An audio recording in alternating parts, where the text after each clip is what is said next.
So as we had been saying for ages, Loving was the last film we were making sure we'd seen before doing our best of 2016 list, so we can finally get on to doing that. And guess what? It's a good thing we waited. It was a great decision because we are loving this. That's such a shit joke. I know, it's so easy. So Loving is directed by Jeff Nichols, and this is the second film he had coming out in 2016. He also did Midnight Special, and if you haven't seen that film, see it because it is incredible. Oh, good. It stars Joel Edgerton and Ruth Negga, and Ruth Negga got nominated for her performance for good reason. Yes. The story takes place in the late 50s in Virginia, and they play Mr. and Mrs. Loving, and that's a problem because in Virginia at that time they didn't want interracial couples. Or marriage specifically, yeah. Yeah, marriage in...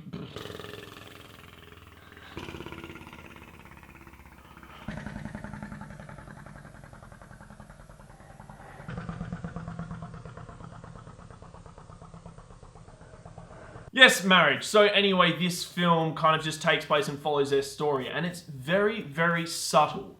It's so good though. Like, this movie is when a director gets a hold of an idea, has this topic, and they write the script, and they know what they're doing, and they direct the film, and they know what they're doing, and you get a product like this, which is sensitive and confident and delicate and just powerful while being really, really quiet at the same time. This isn't a movie like Fences or Hidden Figures where the race angle is in your face. It's just two characters living through a hardship, and that's so much more endearing to watch, at least for us. Like, that's just...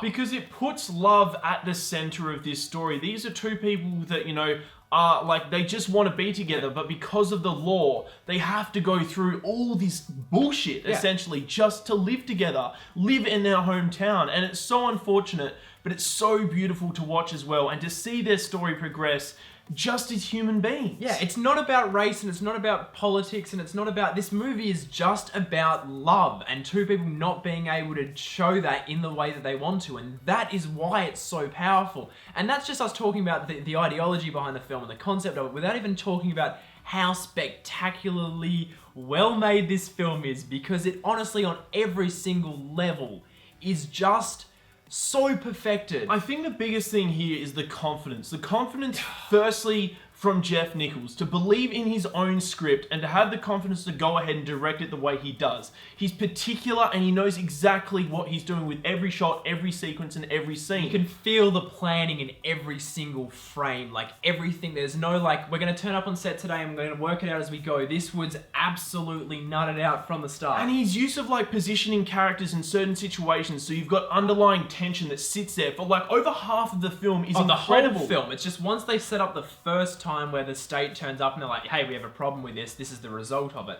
From that point, there's just this underlying sense of tension, which is carried through basically the way he positions characters in the frame. You don't have to be told how someone's feeling because he knows how to shoot around someone's face to tell you. And I mean, like, performances here as well. They just...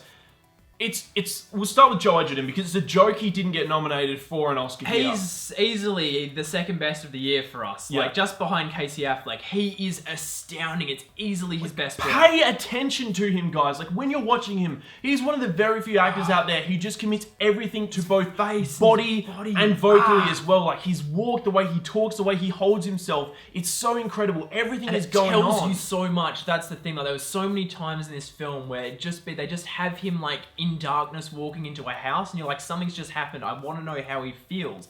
And then as soon as you'd step into the light, you'd be like, I understand everything about how you're feeling right now. You know his thoughts. And the best thing So about hard this as to well do. is something that Jeff Nichols did a lot, is he'd have a lot of the time the actors with their characters facing away from the camera. You'd only see the back of their head, but you still knew exactly what they were thinking. Yeah, you'd learn the textures of their face, and that's such an impossible thing to do. That's massive from both director and actor. And I mean, Ruth here.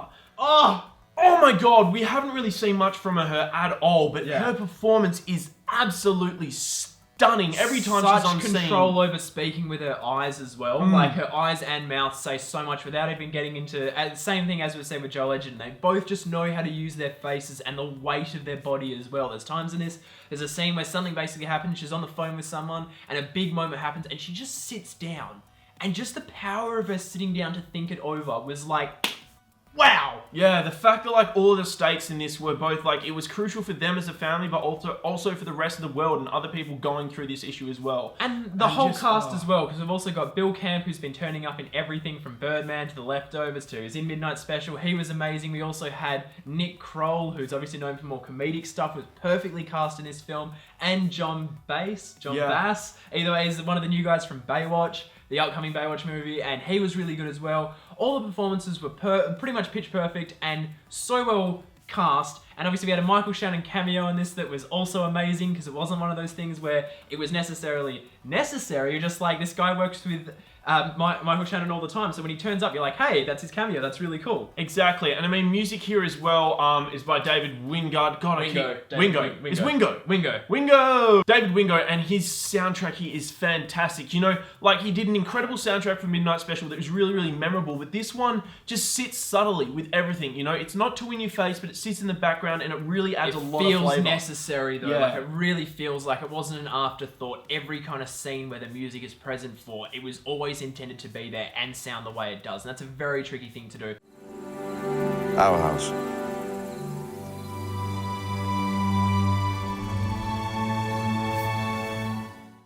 Photography as well is excellent. Stunning. The movie sounds great. Its use of basically like close-ups and wide shots, establishing shots, is some of the most astounding stuff I've seen in a film recently. Like, it just knows how to control your pacing and your investment. You'll reach a point of high tension, and then we'll give a close-up of something before starting the next scene, like someone washing the dishes or something, and it lets you just breathe and go, what's next? I think the best thing is that Jeff Nichols is just such a humble director and storyteller, and he has created something so subtle and so simple and natural, but behind the scenes, it's so utterly complex. So, I mean, it's just such a great watch and really worth checking out just to dive into it and see what's really there, because, God, it was so goddamn good. And that's why we're going to go give this one a 9.3. Really, really good. So that was our completely loving review of Loving. Have you seen it yet? Did you like it? Did you hate it? Did you like this video? Of course you did. Crave more banter? If so, you can subscribe to our YouTube channel down there somewhere. And you can also check us out on Facebook, Instagram, Snapchat, and Twitter, all at Breaking Banter. And you can check out our new video essay as well on Star Wars The Last Jedi that Jay has done, because it is awesome and you guys need to see it. Hunt it down and watch it. Boom.